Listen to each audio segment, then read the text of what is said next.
இதே மாதிரி பார்ட்னர்ஷிப்ல தேசிய திராவிட முன்னேற்ற கழகம், அது இனிமேல் அப்படி சொல்லக்கூடாது, தெலுங்கர் முன்னேற்ற கழகம் அதுதான் சொல்லுவேன். ஏன்னா கொடுத்த 10 சீட்ல 7 சீட்டு யாரு கொடுத்துருக்கீங்க?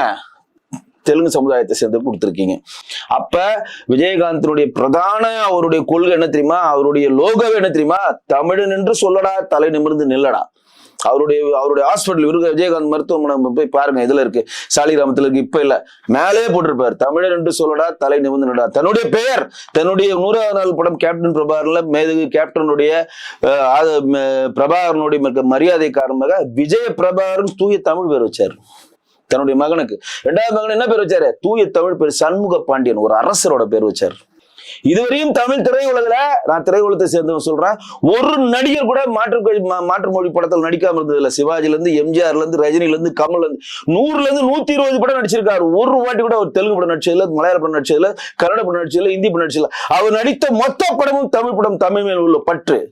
அந்த மாதிரி வம்சத்துல வந்துட்டு நீ ஒட்டுமொத்த தெலுங்காரனை கூட்டு போறனா அந்த ஜெல்லாவது பாரு. நான் சொன்ன பாருங்க, ஒரு ஏவாவேலு அவர்களு,